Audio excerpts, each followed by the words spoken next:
Nous sommes en 1895. Ces images de l'arrivée du train en gare de La Ciotat sont considérées comme les premières images du cinéma. Un des arts les plus populaires, celui qui réunit le plus de diversité dans son format, son thème ou ses spectateurs. À l'origine, il s'agissait avant tout d'expériences humaines. On filmait la vie. Puis des visionnaires ont vu dans ces images en mouvement un potentiel. C'est ainsi qu'est né le cinéma, avec la volonté de dire et de raconter grâce aux images.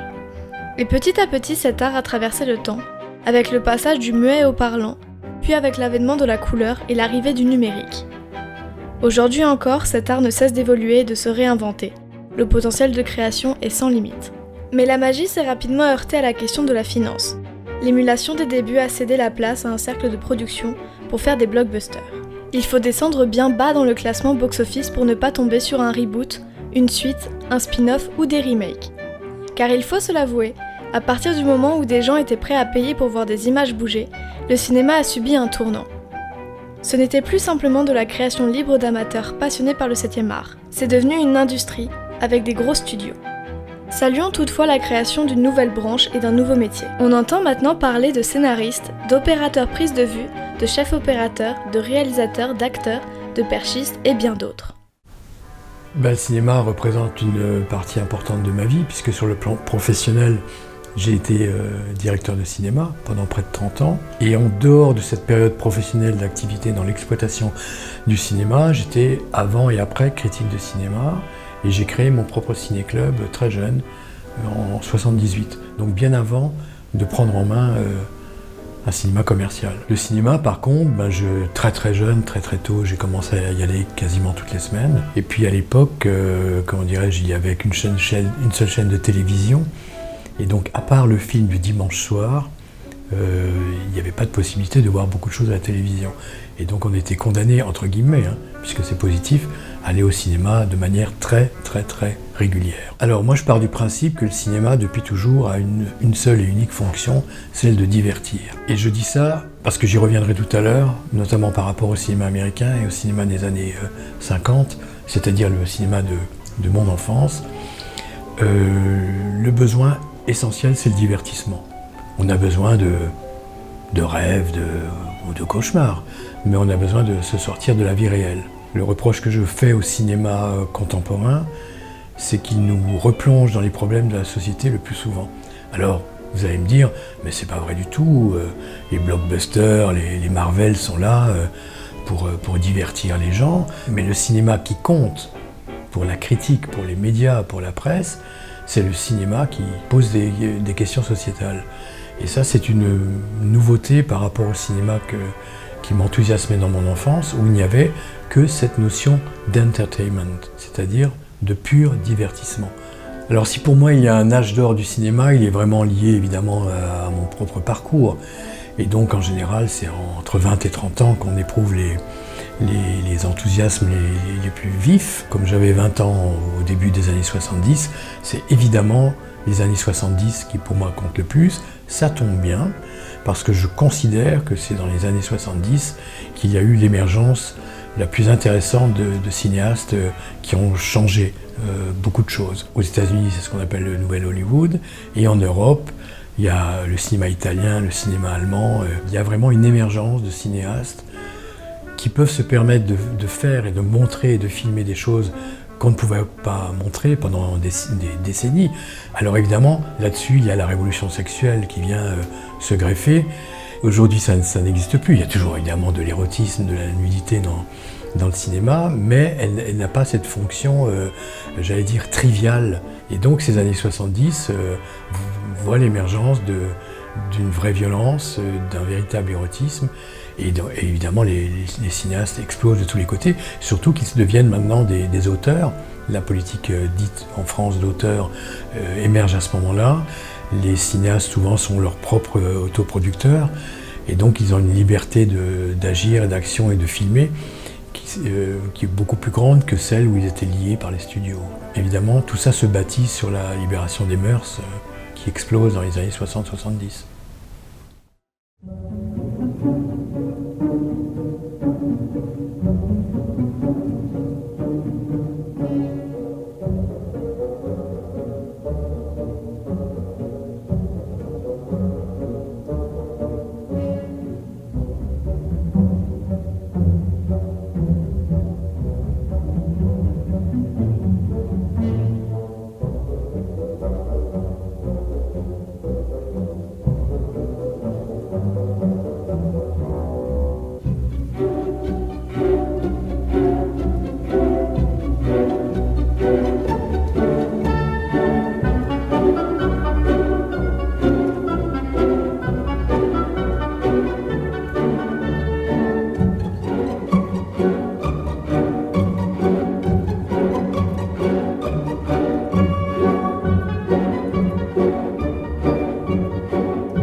Après avoir dominé le marché et quasiment enterré le cinéma d'art et d'essai et les productions indépendantes, les blockbusters subissent à leur tour une concurrence que certains jugeraient déloyale, les plateformes de streaming. Depuis 2008, les ventes de DVD ont chuté de plus de 80%. Les salles constatent la même dégression, de 100 à 300 millions de spectateurs en moins. Le seul qui semble résister, c'est la petite souris, Disney. Principal acteur de cette concentration de films grand public, Disney qui fin 2019 détient près de 40% des parts du marché, alors que 10 ans plus tôt il n'en détenait que 13%. Chaque année, le studio place aisément 7 ou 8 de ses productions dans le top 10 du box-office mondial. Et avec l'acquisition de la 20th Century Fox, puis le rachat de Pixar, Marvel, Lucasfilm et la Fox, Disney domine clairement le marché, sans parler de la création de sa propre plateforme de streaming, Disney+. Alors pour moi, l'événement le plus important dans l'histoire du cinéma, enfin le basculement, c'est évidemment l'arrivée du parlant. On peut considérer que de 1895 à la création du cinéma à 1930, donc pendant un tiers de siècle, le cinéma étant muet, il repose fondamentalement sur des paris esthétiques qui tiennent de la peinture et de la musique. Avec l'arrivée du parlant, c'est l'arrivée du dialogue. Et qui dit dialogue dit littérature et théâtre.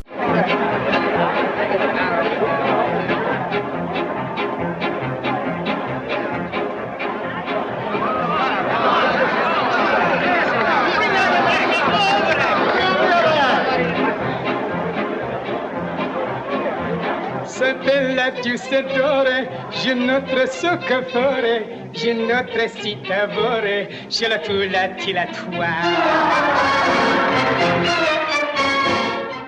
Et donc le cinéma change, pas en bien, j'allais dire, pour les gens qui sont attachés à l'esthétisme au cinéma. C'est-à-dire que l'effort n'est plus porté sur la composition des plans, ou sur l'expressivité des visages des comédiens, mais c'est ce qui est dit.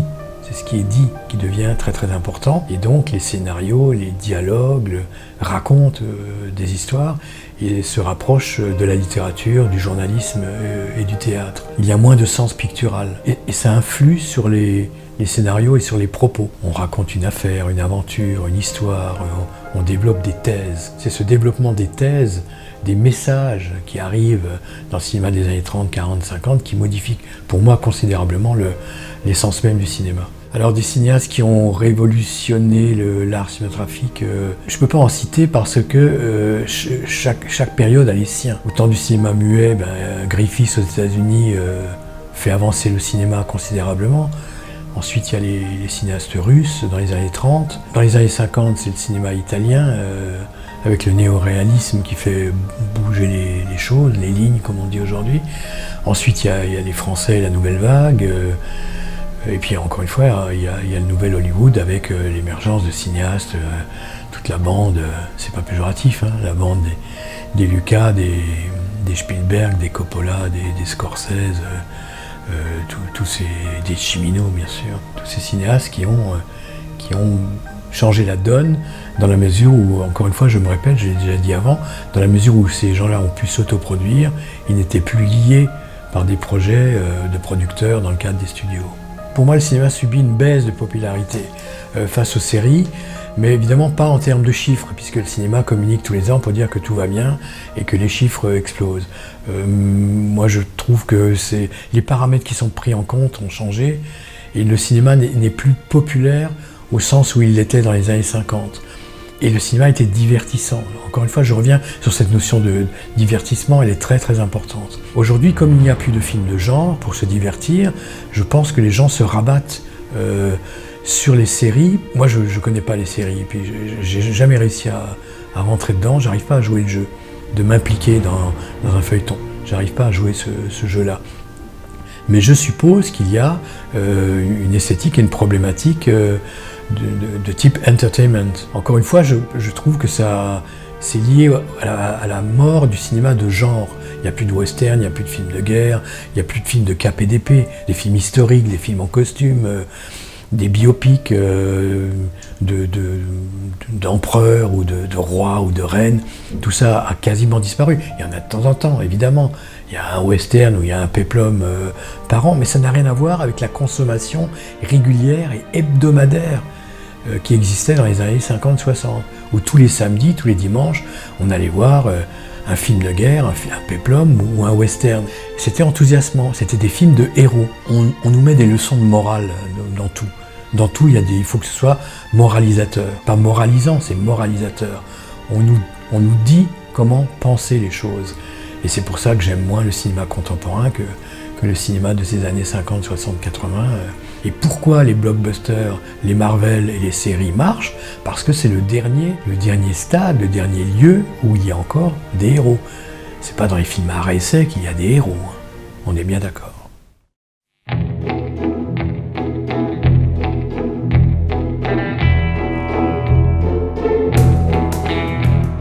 L'omniprésence des plateformes de streaming, c'est effectivement le dernier grand bouleversement dans le monde du cinéma. Un sous-genre resté mineur pendant longtemps comme un petit frère honteux du cinéma, c'est depuis les années 2000 fait sa place, la série. Une nouvelle industrie voit le jour, spécialement pour ce nouveau genre au nouveau format. D'abord bas de gamme, les séries étaient réservées au petit écran, comme la télévision, et aujourd'hui encore ce mode de consommation n'a pas changé, même si l'écran devient de plus en plus petit et peut être emmené partout avec soi. Tout a commencé il y a bien longtemps, avec les soap-opéras. En 1928, The Queen's Messenger, adapté à la télévision. 1946, Faraway Hill, premier soap-opéra télévisé. Puis l'âge d'or des séries, en 1948 avec l'arrivée de NBC et CBS et ABC Diffusion, a lancé un nouveau mouvement avec, en 1951, I Love Lucy, première série filmée en 35 mm. 1961, Chapeau melon et bottes de cuir, début des séries anglaises qui ont engendré Doctor Who en 1963. 1964, Ma sorcière bien-aimée. 1966, Star Trek, première série intergalactique. 1968, Columbo. 1974, La petite maison dans la prairie. 1976, Drôle de dame, première série qui met autant les femmes à l'honneur, non sans oublier le rôle du mâle dominant. 1978, Dallas. 1984, The Cosby Show, première sitcom afro-américaine. 1989, Les Simpsons. 1990, Twin Peaks de Lynch. La même année, Buffy contre les vampires et l'émergence des séries pour adolescents. 1993, X-Files. 1994, Friends. Des séries qui ont accompagné chacun d'entre nous. On a tous déjà regardé au moins l'une de ces séries pour le divertissement, jusqu'à ce qu'un grand groupe américain se penche sur la question. À son arrivée dans le paysage télévisuel, HBO prouve que les séries ne sont pas un sous-genre, en travaillant sur des projets très ambitieux, qui aujourd'hui sont connus dans le monde entier et marquent l'histoire de l'audiovisuel. Un seul mot suffirait, Game of Thrones. 1997, Les Sopranos. 2001, The Office. 2004, Desperate Housewives, satire de la société américaine. 2007, Mad Men. 2008, Breaking Bad. On ne s'arrête plus, on est très très loin des sitcoms et le système de production s'oriente vers du ciné-série. Tous les métiers du cinéma sont impliqués dans le processus de création. Netflix, OCS, Amazon Prime, Disney+, et tant d'autres deviennent les maîtres du divertissement à la maison. La VOD, la consommation instantanée à n'importe quelle heure du jour et de la nuit, le sur-demande et la consommation rapide commencent à dominer les écrans. Parallèlement, le spectateur a changé son niveau d'exigence, incitant les producteurs à s'éloigner du format traditionnel de la série, où les épisodes de 20 à 40 minutes suivaient un schéma répétitif, avec une trame narrative sans réelle saveur, comme 80% des séries policières. Désormais, les épisodes avoisinent souvent l'heure de programme, avec un nombre limité de saisons. À présent, des millions de séries voient le jour et pour beaucoup, le succès est immédiat.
Alors les plateformes comme Netflix, j'ai pas d'opinion sur la question. Je mets ça simplement sur le compte de l'évolution. Il n'y a plus que la salle de cinéma, il y a le portable, la tablette, l'ordinateur, toutes sortes d'outils qui font qu'on peut consommer les films différemment. Par rapport à ça, je n'ai pas d'opinion, je suis incapable de vous dire si c'est bien ou si c'est pas bien. Je constate que des cinéastes très très importants s'en remettent à ce type de plateforme. Alors est-ce qu'il y a des raisons économiques? Est-ce que c'est pour diffuser mondialement différemment? C'est pas une question sur laquelle je suis capable de répondre intelligemment.